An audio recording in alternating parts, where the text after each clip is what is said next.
que este es un parásito del tracto urogenital, tanto de hombres como mujeres, que puede producir la tricomoniasis.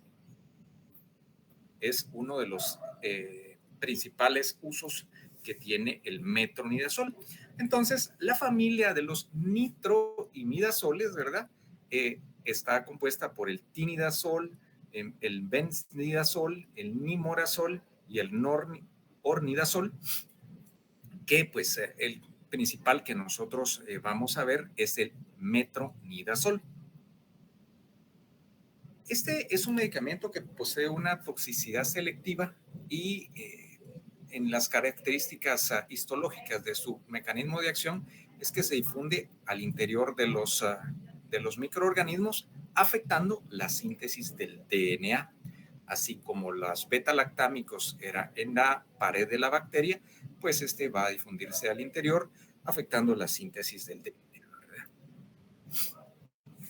Entre los aspectos que aquí lo resumí en una sola diapositiva, que es la absorción, distribución y eliminación, al ser administrado por vía oral, por vía enteral, tiene una muy buena absorción y hay presentaciones, pues que lo que nosotros vamos a ver son comprimidos que generalmente encontramos de 500 miligramos, pueden haber de 750 y algunos de 250 miligramos. También hay en uso tópico, también hay para utilización vaginal, ¿sí? Y puede haber para vía parenteral también. Pero pues vamos a quedarnos con el uso en comprimidos, ¿verdad? Y tiene una muy buena penetración, se absorbe bien por vía oral y una muy buena penetración a todos los líquidos corporales o a casi todos los líquidos corporales. No penetra en la placenta, pero incluso sí penetra en el líquido cefalorraquídeo, ¿verdad?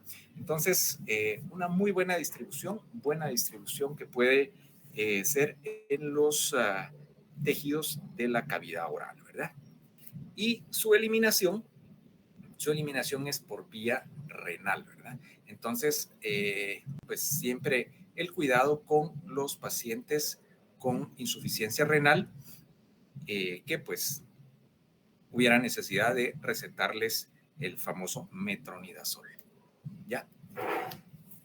Pues como lo hemos visto, ¿verdad? Es una familia totalmente diferente a los beta-lactámicos, ¿verdad? Donde está la penicilina, donde pues platicamos que la penicilina es uno de los medicamentos de los antimicrobianos que con mayor facilidad puede producirnos reacciones alérgicas en los pacientes y que con frecuencia o alguna frecuencia nos van a decir que son alérgicos a la penicilina.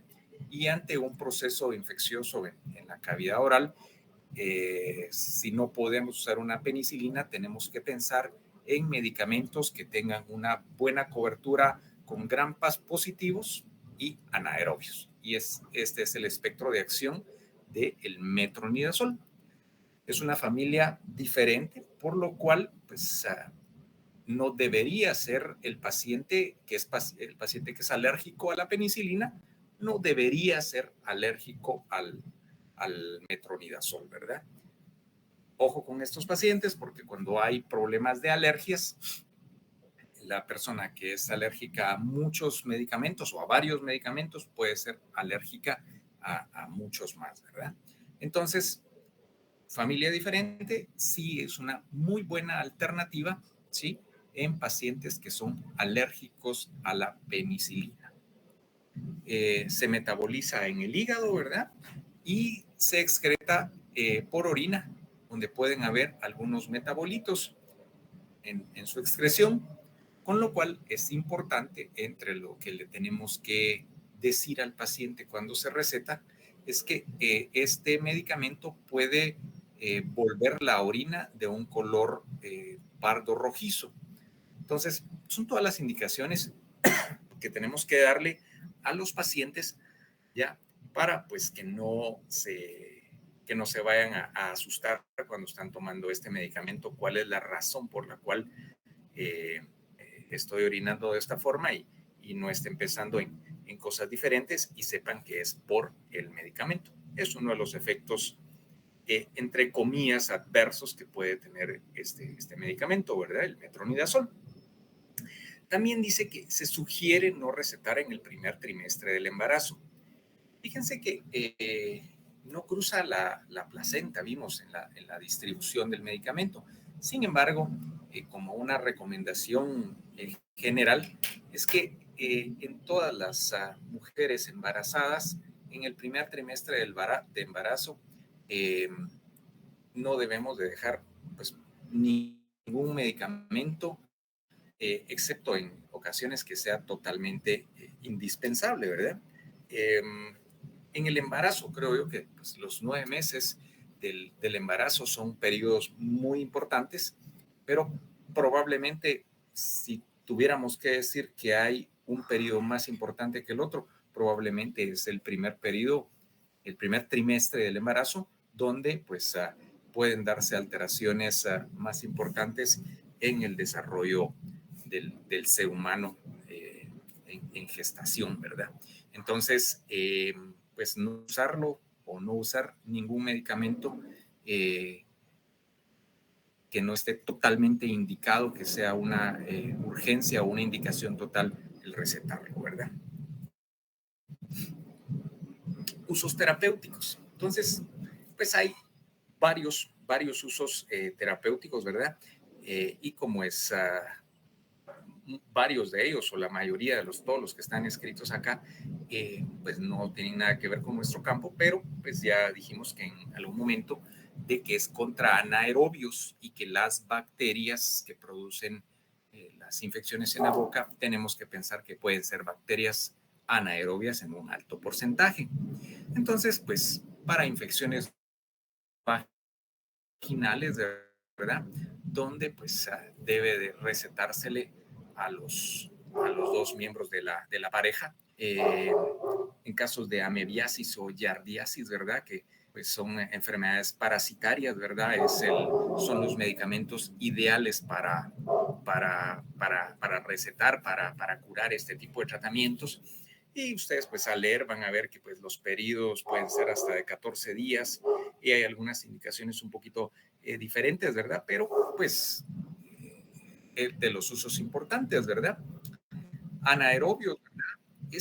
Dice acá, una opción con los beta-lactámicos, ¿verdad? Y sí, pues es una opción, pero como decía el doctor Barrera en una de sus intervenciones, es que es un medicamento que puede usarse combinado con algunas penicilinas, ¿verdad?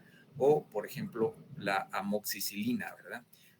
Espectros de acciones, y por eso es tan importante saber cuál es el espectro de un medicamento para ver si se puede combinar, y lo que no pues termine de cubrir uno, pues lo podrá cubrir el otro, ¿verdad? También es una opción en pacientes, o es una opción en el lugar de usar las clindamicinas, ¿verdad? Que pues pocas son las personas que son alérgicas a la clindamicina. Pueden haber, por supuesto, pero los efectos adversos, vamos a verlo hoy un poquito más adelante, de la clindamicina son efectos adversos un poco más difíciles que los de el metronidazol, ¿verdad? Poscirugía de abdomen, cirugía de pelvis, abscesos cerebrales, que se sale pues totalmente de nuestro campo, y esto que puede ser una muy buena opción de tratamiento con el Clostridium difficile, con la colitis pseudomembranosa, para tratar este tipo de infecciones bacterianas que, pues como su nombre lo dice, son muy difíciles de tratar. Es una buena opción de tratamiento, ¿verdad?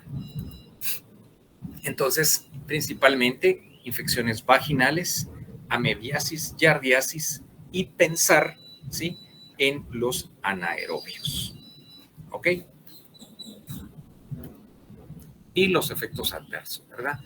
Todos los medicamentos que recetamos a los pacientes tienen más de algún efecto adverso. Eso tenemos que tenerlo bien claro. Sin embargo, la descripción de los efectos adversos de estos, de los nitroimidazoles, del metronidazol específicamente, no son efectos adversos que tengan una muy alta complejidad para nuestros pacientes, ¿verdad? Porque pues habla de cefaleas, náuseas, serostomías, el gusto metálico en la boca de los pacientes, ¿ya? Que hay que tener mucho ojo con los pacientes que tienen síntomas en el sistema nervioso central.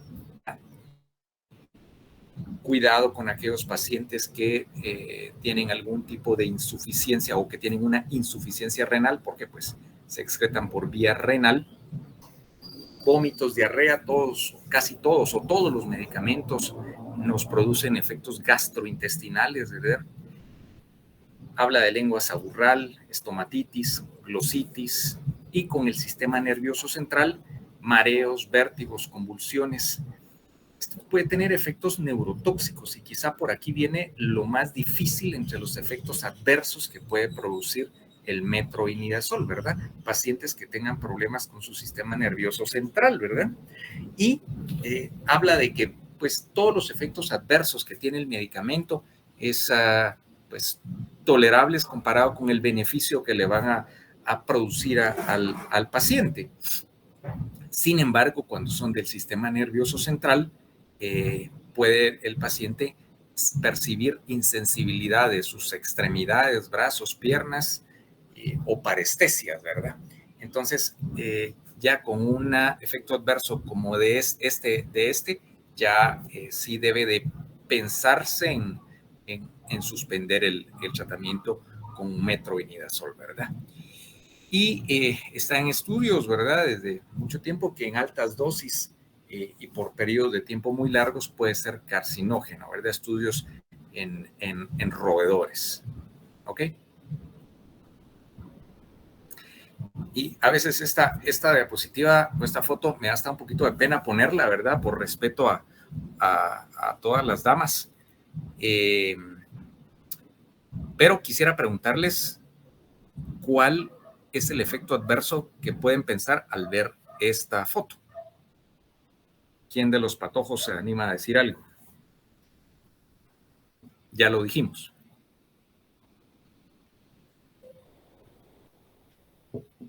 Efecto adverso muy importante, pero muy importante que puede darnos.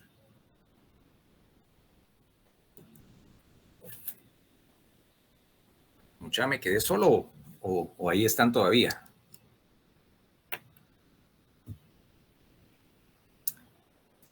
Aquí estamos, doctor. Ahí están, y bueno, y entonces pues me contestó una dama. Sí, no, ¿Qué me dice? No me ocurre. Pero ya lo dijimos, mucha. Es por eso que me da miedo, digo, ¿estarán ahí o no estarán ahí? ¿Quién más? Miren la foto, lean la foto. Tal vez ¿Dónde están los medicamentos del alcohol? Perdóname. Los medicamentos, el alcohol.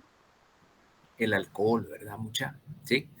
O sea, en clase me contestan un montón de cosas, disminución de la potencia sexual y no un montón de rollos que resultan diciendo, ¿verdad? Y es esto, ¿verdad?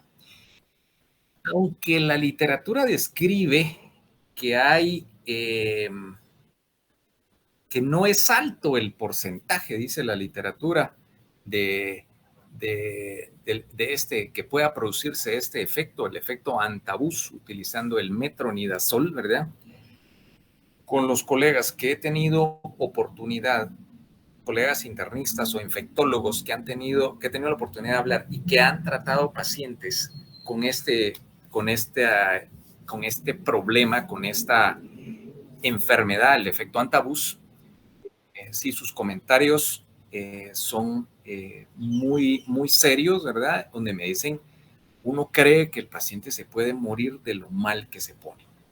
Entonces, yo creo que es de muchísima responsabilidad si nosotros vamos a hacerle una receta de metronidazol a un paciente, sí, prohibirle terminantemente las bebidas alcohólicas, que pues les digo, es una pregunta frecuente en la clínica, ¿verdad? Uno receta algo y y con frecuencia le dicen, híjole, doctor, pero tengo hoy es martes, ¿verdad? Tengo el viernes, tengo una fiesta, una cosa así, ¿verdad? ¿Será que puedo?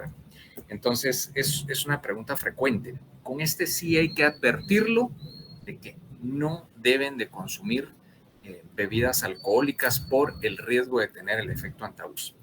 Y yo, pues, generalmente les digo que si están consumiendo algún antibiótico, pues, no deben de consumir bebidas alcohólicas. Recuérdense que este efecto antabús es, número 1, con el metronidazol, y hay algunas de las cefalosporinas, no entramos en detalle de cuáles sí, cuáles no, porque pues es complejo, pero la recomendación que daríamos, igual que de tomar los medicamentos con agua pura, ¿verdad? Es de no consumir bebidas alcohólicas si uno está consumiendo un antibiótico, ¿verdad?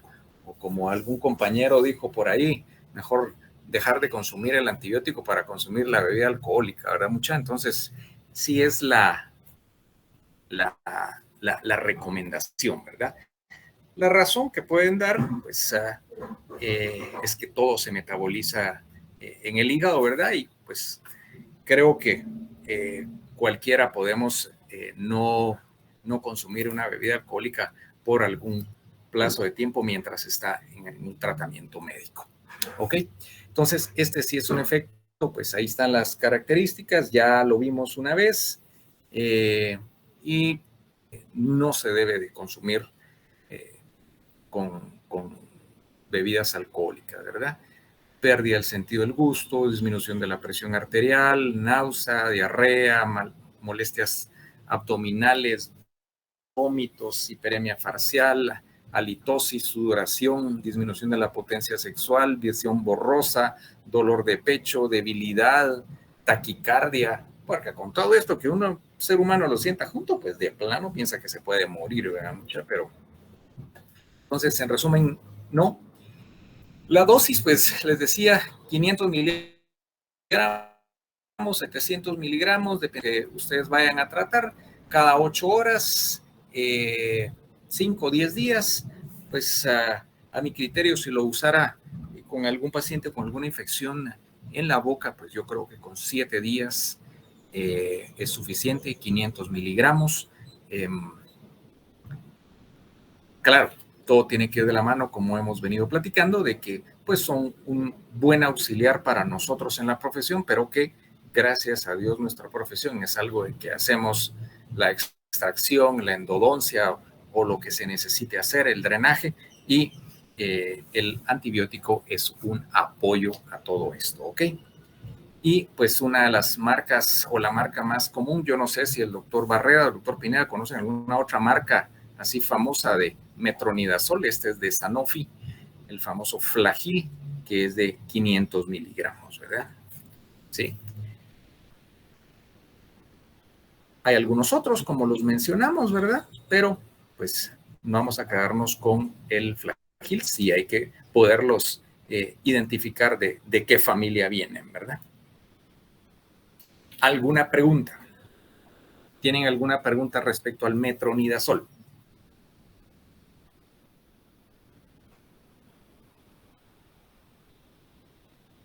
¿Todo claro, mucha? Yo creo que el cansancio de la zona 1 y la hora ya los tiene reunidos a todos, pero bueno. Esta es una familia de las 3 que vamos a ver hoy. Aquí terminamos la familia de los nitroimidazoles, el metronidazol. A continuación, una familia totalmente diferente, con un espectro de acción muy parecido al metronidazol. Este sí es un antibiótico tal, ¿verdad? Y es la familia de las lincosamidas o lincosaminas, descubiertas en 1965. Y aquí está la famosa clinicina. Sí, doctor Barrera. Sí. No, lo que dijiste del Flagyl, porque como ahorita vas a comenzar a hablar de la otra familia, sí, ese es el más de los más comunes. Y lo que platicamos cuando hablamos de eso fue que a veces la gente llega a la farmacia y se extraña de que le estén dando algo para amebas, pero que funciona, ¿verdad? Como antibiótico, lo que habíamos platicado. Y de ahí tal vez solo para hacerte algo de historia, tal vez vos te acordás, la casa Unifarm tenía un metronidazol dentagel, que se usaba para problemas periodontales y era excelente, pero lo dejaron de hacer. No sé si te recordás, pero lo dejaron de hacer. Lo vendían en la jeringuita y se echaba en las encías, ¿verdad? Ya hace años. Solo, Sí, probablemente yo no me había graduado cuando usted usaba estabas muy ese chiquito. medicamento, doctor Urrea. Sí, yo, mi edad no llega tan atrás, doctor Herrera. No. No, Guillermo, fíjate que no lo recordaba, pero ahora que decís el nombre, sí, probablemente en unas jeringas plásticas venía esto, ¿verdad? Sí, No lo recordaba. Lo voy a buscar. Lo voy a sí, buscar pero para ya, ver ya si no tal lo vez hacen, todavía aparece. vamos, ni salió otro tampoco, pero era muy bueno. Sí, pues aplicación Sos. tópica, ¿verdad? Sí, Ok. solo eso. Muchas gracias. Muchas gracias, Guillermo. Te agradezco mucho. Pues aquí está esta famosa clindamicina, ¿verdad? Este es un medicamento, muchacha, que realmente nos ayuda muchísimo, o particularmente, no sé, el doctor Barreda, el doctor Pineda, qué opinión tendrán eso, ¿verdad? Pero para mí, cada vez que recibo un paciente con un problema infeccioso ya moderado, severo, yo me voy con este medicamento. Tiene efectos adversos serios, ¿sí? Pero con buenos resultados en un plazo de tiempo corto. Hay que manejarlos con mucho cuidado. Hay por vía oral, hay intramuscular, aunque intramuscular no mucho, regularmente este se usa intravenoso, diluido en una solución. Generalmente cuando usamos clindamicina por vía parenteral, es en pacientes que están hospitalizados. Eh, Les confieso que mi manejo con estos pacientes es ingresarlos al hospital. Estamos hablando de infecciones severas producidas de origen dental, ¿verdad? Ingresarlos al hospital, hacer laboratorios, hacer un recuento de glóbulos blancos. Si son diabéticos, ver el estado de su enfermedad de base, e ingresarlos con clindamicina intravenosa. No estaba todavía, pero bueno, no importa. Estas son fotos que vos me pasaste, mira, Guillermo. Esas son fotos tuyas. Yo los ingreso con clindamicina intravenosa y pido en el hospital una interconsulta con un infectólogo o algún internista que nos apoye con el manejo, ¿sí? Tiene esta publicidad, o tenía esta publicidad, ¿verdad? Específicamente para problemas odontológicos, porque la penetración de la clindamicina en el tejido óseo es muy buena, es una penetración alta. Entonces, es una muy buena forma de ingresar o de empezar el tratamiento con los pacientes. También cuando tenemos abscesos que ya no son que ya son abscesos moderados o que vemos algunas características en el paciente, lo utilizo por vía oral, 300 miligramos, y esa es la forma de iniciar el tratamiento, esperando resultados más o menos en 24 o 36 horas, resultados bastante satisfactorios, ¿verdad? Este es un medicamento bacteriostático, no es afectado por los ácidos gástricos y se une a las unidades 50S de los ribosomas bacterianos. Útil para tratamiento de infecciones por microorganismos anaerobios gram positivos, ¿verdad? Productores o no de beta-lactamasa. La beta-lactamasa no hace absolutamente nada a este tipo de antibiótico o a este antibiótico. Entonces son una excelente alternativa en pacientes alérgicos a la penicilina. Pero sí hay que tener muchísimo cuidado con el manejo de ellos por los efectos adversos, ¿ya? O sea, que un paciente nos diga que es alérgico a la penicilina, que no le podemos recetar por ejemplo, amoxicilina por una infección leve o amoxicilina más clavulanato por una infección leve, creo que ir de una vez a la clindamicina es un poco agresivo, ¿verdad? Es un poco agresivo por los efectos adversos que muestran. Hablando con una colega infectóloga, me decían que ellos estaban tratando de que ya no se utilizara la clindamicina por los efectos adversos que esto puede tener. Entonces, aunque sí es una opción en pacientes alérgicos a la penicilina, hay que saber manejarla muy bien. Su absorción por vía oral es rápida, no importa que hayan presencia de alimentos en el estómago, ¿verdad? Su distribución, muy buena en todos los tejidos corporales, ¿verdad? No en el líquido cefalorraquídeo, sí en cruza la barrera placentaria, ¿verdad? Y pues vemos que tiene una alta concentración en los abscesos. Entonces, por eso es que nos da muy buenos resultados en pacientes con procesos infecciosos serios, ¿verdad? Y pues lo que les decía, ¿verdad? Muy buena penetración en el tejido óseo, es muy útil en el tratamiento de osteomielitis, ¿verdad? Que es una infección del tejido óseo, ¿verdad? Su excreción hepática y principalmente es hepática y un porcentaje en vía renal. Entonces, pues insuficiencias hepáticas, insuficiencias renales, en resumen, en todos los pacientes tenemos que tener ese control y ese cuidado, ¿verdad? Y las dosis, ¿verdad? Anteriormente había clindamicina de 150 miligramos, no sé si se recuerdan Julio y Guillermo, o si tuvieron oportunidad de usarla, pero desde hace muchos años yo no la he visto en el mercado, que era por vía oral. Ahora por vía oral encontramos que es 300 miligramos cada 6 o cada 8 horas, ¿verdad? Y si es por vía intravenosa son 600 miligramos. 600 miligramos que siempre yo prefiero que el paciente esté canalizado y hacerlo diluido en una solución, porque van a ver que en los efectos adversos está algún tema de flebitis por la irritación que puede producir el medicamento. Y pues está la lincomicina, pues que también es otro de la familia. Sin embargo, aquí nosotros lo que hemos utilizado es la clindamicina, que pues hay de varias marcas. De esta marca nos visitan mucho a los odontólogos, ¿verdad? De Califarm, tiene bastantes medicamentos, y está la bactemicina, ¿verdad? Que es clindamicina en tabletas, ¿verdad? Esta es una foto de internet, se me pasó tomarles a las muestras que tengo en la clínica y hoy la agregué, ¿verdad?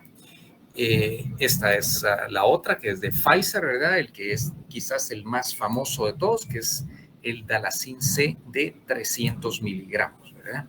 Esto pues van de la mano de costos de la casa que los fabrica y los distribuye. Este es muy, muy famoso en él.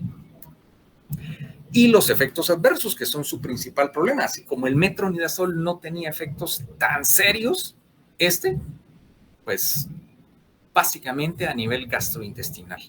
O sea, yo le receto esto a un paciente y le digo, bueno, esto es un medicamento que va a combatir muy bien el problema que tenemos, pero es muy probable que le dé diarrea, ¿sí? Muy, muy probable que le dé diarrea, y hay que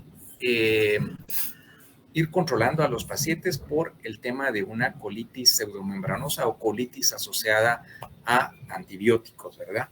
Que pues son cosas muy delicadas, efectos adversos colaterales muy serios que puede producir el medicamento. Y por eso les decía de que aunque son una opción, ¿sí?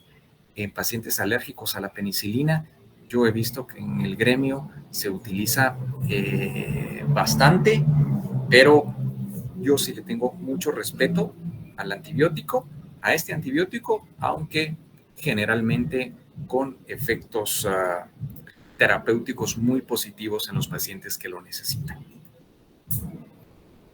Colitis asociada a antibiótico, y pues hay algunos otros efectos adversos. Incluso pueden haber reacciones alérgicas, ¿verdad? Erupciones cutáneas, dice ahí, glositis, el síndrome de Steven-Johnson, y cuando se usa por vía intravenosa puede haber algún tipo de tromboflebitis local. Entonces siempre debe de ir diluida en una solución y pasar media hora, 45 minutos goteado en la vena para evitar este efecto, que lo podemos manejar muy bien canalizando al paciente. Sin embargo, pues ya tener en la clínica cada 8 horas a un paciente canalizado o en casa se hace complejo. Por eso, cuando son infecciones muy serias, pues una muy buena alternativa de tratamiento es ingresarlos a un hospital. Ojo, ¿verdad? Con eso de los costos de los medicamentos y el tratamiento hospitalario, ¿verdad? ¿Alguna pregunta de la clindamicina?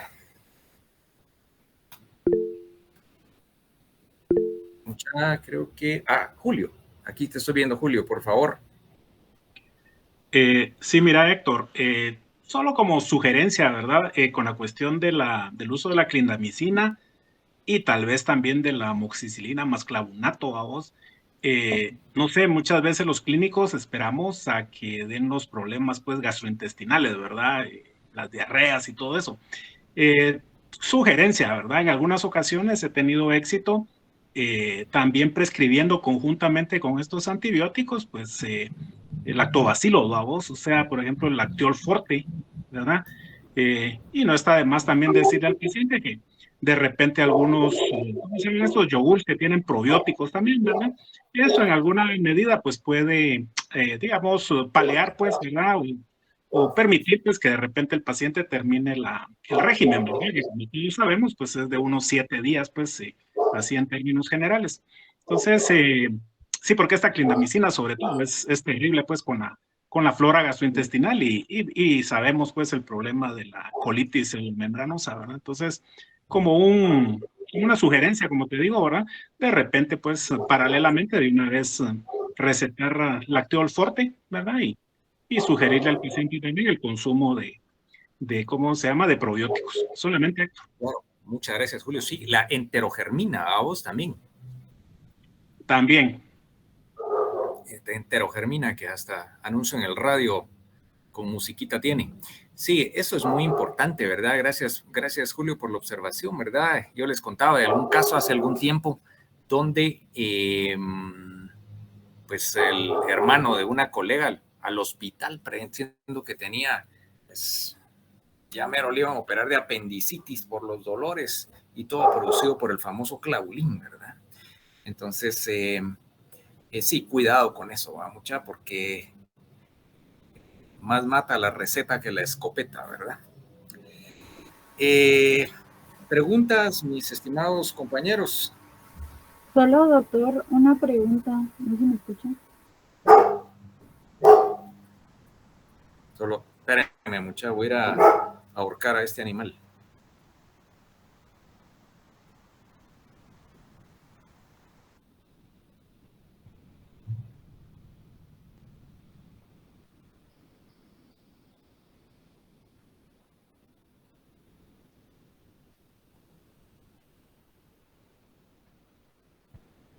Perdona, contame, ¿quién me iba a preguntar algo? Yo, perdón, doctor. ¿Qué familia era la clindamicina? Lincosamidas o lincosaminas. Ok, gracias. ¿Alguien más?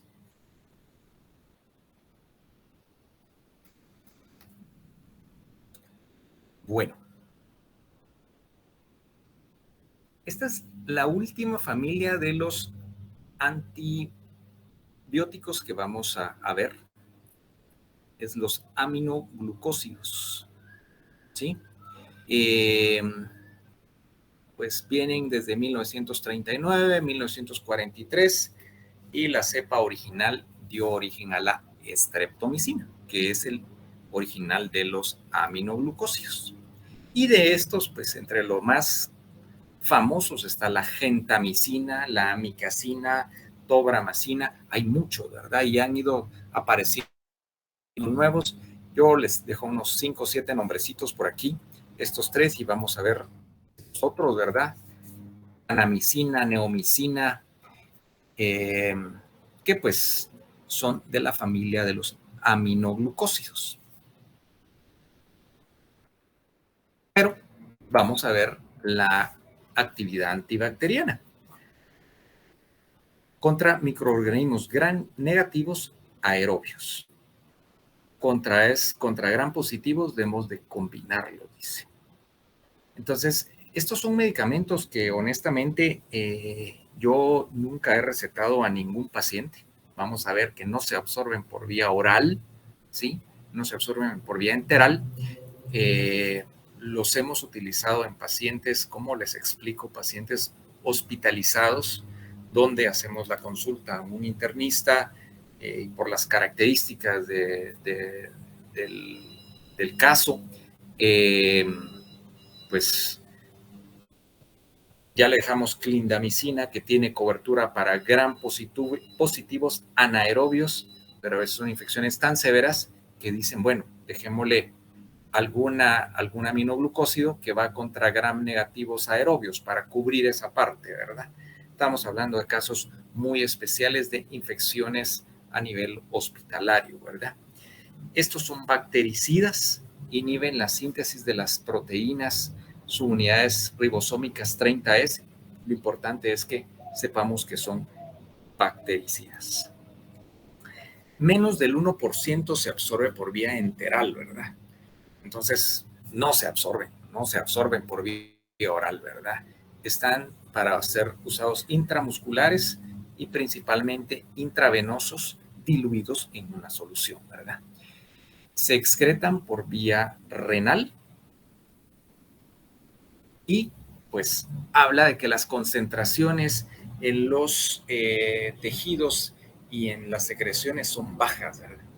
Entonces, no hay absorción por vía oral, y cuando es por vía parenteral, su concentración es baja, y hay algunos, como dice al final, el líquido cefalorraquídeo y en los ojos, donde la absorción que puede haber en estas áreas, la cantidad de medicamentos por esas áreas es subterapéutica. Entonces, no se utiliza contra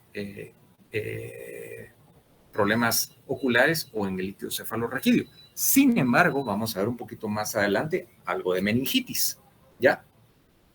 Entonces, para secreciones respiratorias, pleura, pues menciona que pueden haber otras opciones como las cefalosporinas con mucho menos efectos adversos o menos serios, ¿sí? Y con resultados igual de buenos o mejores, ¿verdad? En la cavidad peritoneal, líquido sinovial, cavidad pericárdica. Y aquí vienen los temas de los efectos tóxicos, que aunque no hemos llegado, pero en la distribución sí se encuentran cifras elevadas en riñón y en oído. Y en oído cuesta el tema de excreción, su cantidad es mayor que la que se encuentra en el plasma y su excreción es muy lenta. Entonces, por eso pueden generarnos, o además de eso, pueden generarnos problemas a nivel auditivo, ¿verdad? Generalmente estos medicamentos se utilizan en una sola dosis, ¿sí?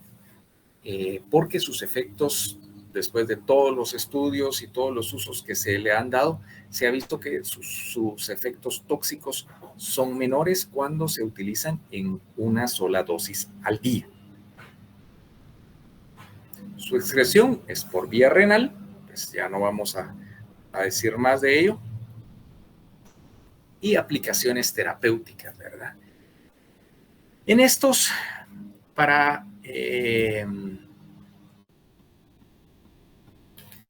profesionalmente creo que para el buen uso de este tipo de medicamentos, en casos muy específicos donde solo se utilicen este tipo esta familia, los aminoglucósidos, tiene que haber un cultivo donde nos diga que este es el medicamento ideal para el tratamiento de esa infección, ¿verdad?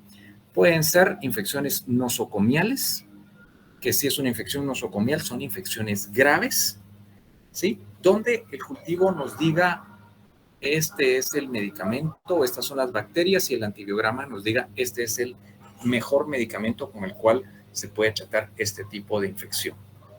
Menciono que lo hemos utilizado en algunos pacientes, ¿verdad?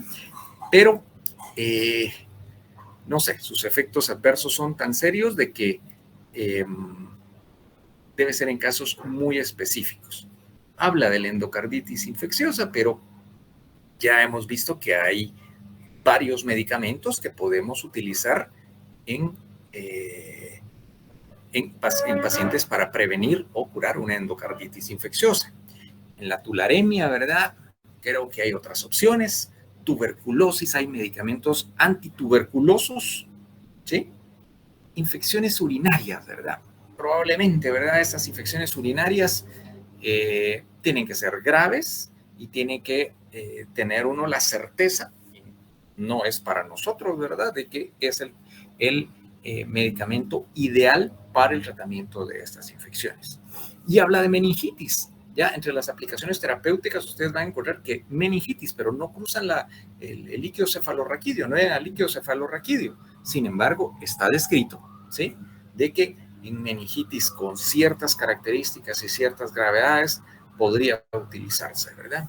Entonces, pues no hay una receta específica para esto, pero ahí hay algunas de las aplicaciones terapéuticas, y a la hora de ponerse a leer van a ver que dice, por ejemplo, endocarditis infecciosa, pero también habla de que hay otros medicamentos que pueden ser tan buenos como los aminoglucósidos en esto. Entonces, creo que es una parte que hay que leerla detenidamente para poder llegar a tener un buen concepto del uso de estos medicamentos. Pues, y aquí están todos, ¿verdad? O los con los que yo les empecé platicando. Y pues la vida media de la amicacina, que es mayor que la de la gentamicina, que sí hay en Guate, porque no todos estos hay en Guate.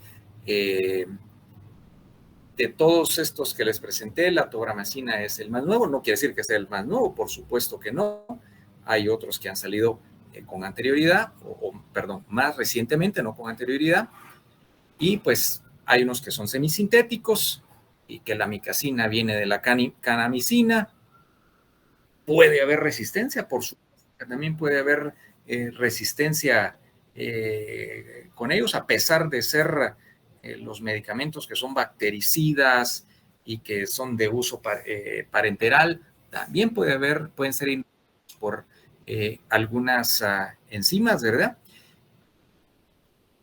Y los efectos tóxicos, que es lo que hace que estos medicamentos se utilicen poco, y por algunos profesionales, algunos médicos, infectólogos, que son los que creo yo, o algunos internistas, que son los que tienen la facultad de prescribir estos medicamentos en pacientes hospitalizados o pacientes con infecciones que el antibiograma nos diga que esto es específicamente el medicamento que tenemos que, o que tienen que recetar.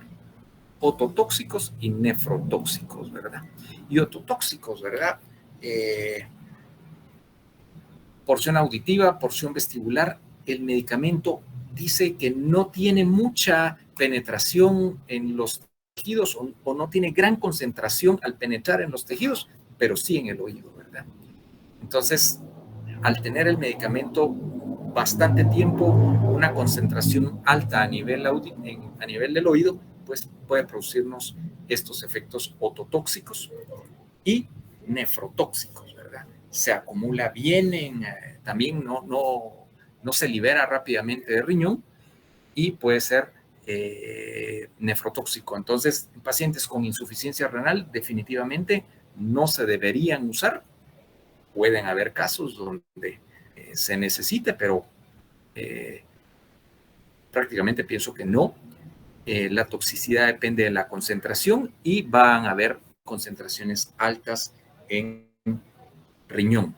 Entonces, pues podría ser necesario en pacientes que tienen sus riñones sanos, ¿verdad? Entre los síntomas, ¿verdad? Tinnitus a nivel auditivo, ¿verdad? Pueden haber cefaleas, pérdida del equilibrio, dificultad para leer y enfocar. Pues dice, ya les mencionaba que las concentraciones del medicamento son mayores en el oído que en el plasma, ¿verdad? Y en las embarazadas, por ejemplo, la streptomicina puede producir sordera en el bebé al recetarlo en una embarazada, ¿verdad? Y que toxicidad renal, mínimo el 8 hasta un 26% de todos los pacientes que se les receta este medicamento van a tener algún tipo de toxicidad renal, ¿ya? Reversible, porque el riñón, las células tienen una muy buena capacidad de regeneración, son muy nobles y pues es un efecto que va a ser un efecto adverso que va a ser resuelto al suspender el medicamento, ¿verdad? Pero si el paciente ya tiene una insuficiencia renal, podríamos meterlo en problemas más serios, ¿verdad? Y ahí en el libro, pues lo describe, habla de diálisis, de hemodiálisis y todo. Creo que, en resumen, estos medicamentos se salen un poquito o un poco bastante del campo de medicamentos que nosotros como odontólogos debemos de utilizar, ¿verdad? Inactivados por enzimas, esto ya lo dijimos. Requieren oxígeno, ¿verdad? Por lo que son para aerobios y no para anaerobios. Y otras aplicaciones terapéuticas, bueno, las que ya habíamos visto. Aquí dice quemaduras, ¿verdad? Quemaduras que se infectaron y que pues se tiene la certeza de que esto es el tratamiento correcto, ¿verdad? Y pues que la gentamicina puede ser de una primera elección. Habla de bajo costo comparado a las demás, ¿verdad? Porque sí es de costo elevado. Se pueden hacer combinaciones con penicilinas y cefalosporinas para cubrir todo el espectro de acción o para cubrir todas las bacterias que pueden haber en un proceso infeccioso severo, ¿verdad? Y pues algunas otras características de la amicacina y al final para infecciones nosocomiales graves o infecciones nosocomiales severas, ¿verdad? Donde pues nos diga todos los datos bacteriológicos de que es el medicamento ideal.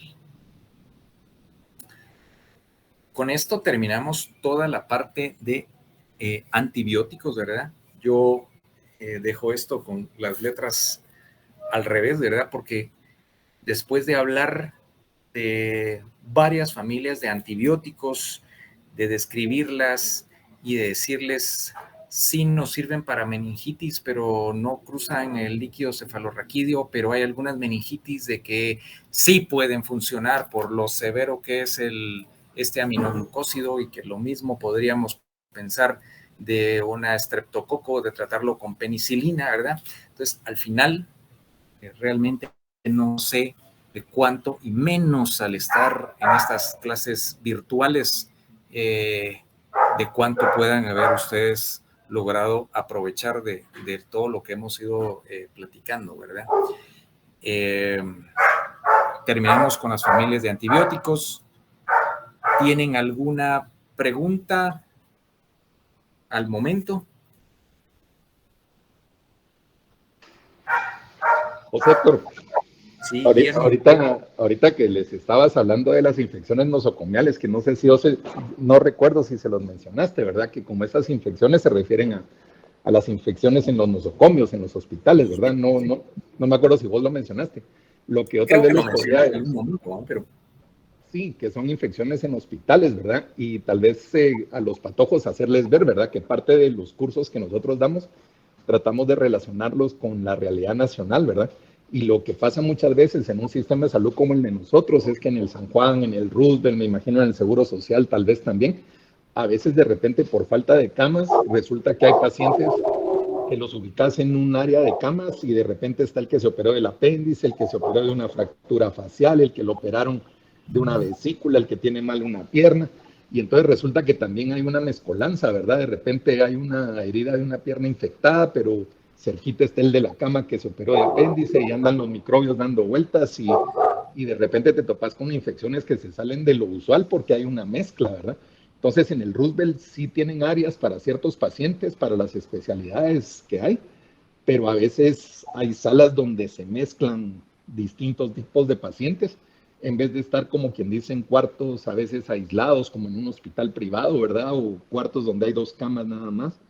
En cambio ahí son cuartos donde tenés 20 camas, ¿verdad? Entonces tal vez hacerles ver eso, ¿verdad? Que por eso a veces se complica. Yo en lo particular tampoco yo he recetado ninguna vez esos últimos, los aminoglucósidos, pero ¿cómo se llama? Sí son antibióticos que uno prefiere que tener la asesoría para recetarlos, vamos.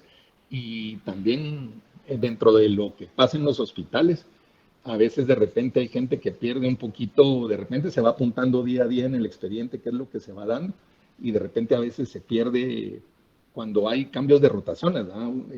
Los patojos o ustedes saben que hay rotaciones y a veces hay alguien de maxilofacial o de alguien de cirugía que rota por oncología, que rota por medicina interna, un montón de rotaciones y a veces se pierde en el expediente, a veces hay alguien que falla en las anotaciones. Y yo tuve la oportunidad de ver una señora que en algún momento llevaban el control de ¿cómo se llama?, del medicamento, cuántos días llevaba, de repente hay un cambio de rotaciones, se desubican con eso y le dieron muchos días.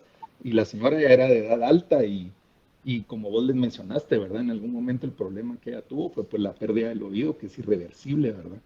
Y a veces por el problema de tanta gente que maneja expedientes en hospitales nacionales y que puede haber un error a veces involuntario, ¿verdad? Solo ese comentario. Gracias, Guillermo. Pues la verdad es que es un comentario muy bueno de la realidad nacional, ¿verdad? Mucha, porque es tan diferente el manejo de un paciente a nivel privado, a nivel que a un hospital público. Yo tuve la oportunidad de hacer la residencia en un hospital del Seguro Social, en un hospital que era específicamente de trauma, que no había enfermedad común, ¿ya? En su momento, el hospital sigue siendo un hospital de traumatología y teníamos pues ya en el nuevo hospital, cuando yo estuve ahí era un hospital nuevo, eran pues pequeñas salas, puedo decir, ¿verdad? O cuartos para 3 pacientes, ¿verdad? 3 camas nada más, ¿verdad? Sin embargo, cuando el hospital rebalsa, que muchísimas veces da, y hablábamos que el COVID nos iba a colapsar el sistema de salud, cuando en Guatemala tenemos un sistema de salud colapsado el 100% de los días del año, ¿no? Cuando colapsaba en un hospital de trauma, pues ya encontrábamos pacientes en la emergencia, en diferentes salas, y que hay otro tema, de que cuando son pacientes específicos de trauma, van a la sala donde está el trauma mayor. Si tienen un trauma de cráneo, van a estar en la neurocirugía y van a estar con todos los pacientes de la neurocirugía, y así es como se maneja, ¿verdad? Así que, pues, muy bueno tu comentario. Me hace recordar mucho a mi primo, quien murió en pleno cierre por el famoso COVID, ¿verdad? Pues, entró a un hospital, al Hospital del Seguro Social, con una leucemia, y lo que dice el doctor Barreda, me mandó algunas fotos donde estaba con pacientes con leucemia, ya pues obviamente en ese momento no pudimos ir a verlo, ya entró y ahí quedó, y pues fotos con todos, pues ya unos sin pelo y patojos con el mismo tema, donde estaban supuestamente solo ellos en ese tipo de tratamiento, ¿verdad? Cuando nos vamos a dar cuenta después de todo lo que sucedió, todos murieron por problemas respiratorios. Claro, una leucemia es un problema debilitante, es una enfermedad debilitante donde lo que creemos es que les dio COVID y se fueron todos, pues.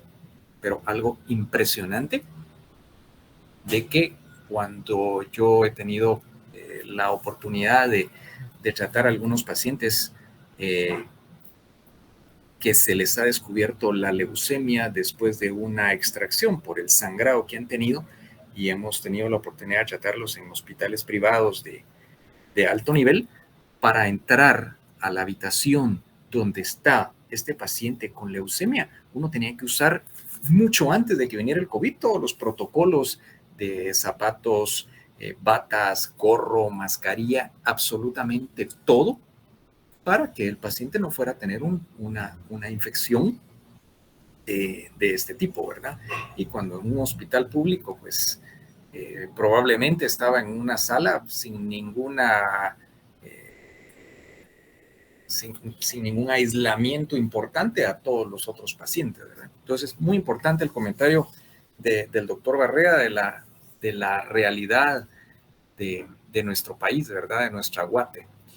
Y que en los hospitales privados, por las infecciones nosocomiales que vienen de nosocomio, un hospital, infecciones nosocomiales, en general, pues uno opera a un paciente que va por una cirugía electiva, y yo trato de, cuando se puede hacer, operarlo al principio de la tarde, para que el paciente llegue al hospital 10, 11 de la mañana, entra, va a sala de operaciones y, de ser posible, al otro día va a su casa, ¿verdad? Por el riesgo de una infección nosocomial, ¿verdad? Así que, pues, si no sé si hay algún otro comentario, alguna pregunta. ¿Demasiado claro o todos demasiado oídos? Todos, ya veo que el número empezó a bajar, así que, bueno, miren, muchachos, si no quieren hacerme las preguntas en este momento, pues ya saben, ahí está mi teléfono, me pueden preguntar, en algún momento les responderé. Hubiera esperado un poquito más de preguntas de qué es lo que pretendía yo con el tema de dosis y de números en los exámenes. Váyanlo pensando, vayan estudiando. Nos quedan prácticamente 2 clases. Una que vamos a ver antimicóticos, creo que antivirales y antimicóticos en la misma clase, y la otra clase que va a ser del cálculo de dosis. Recuerdo que esta es la única clase que tenemos en esta semana. Tenemos clase el próximo martes, creo que a la misma hora, y el viernes próximo a las 12:30, y con eso yo estaré terminando el tema de antimicrobianos. Así que, pues, si no hay nada más que hacer constar, damos por terminada la clase de hoy. ¿Ok? Gracias, Héctor. Feliz tarde. Buenas tardes, Guillermo. Feliz día, doctores. Bueno.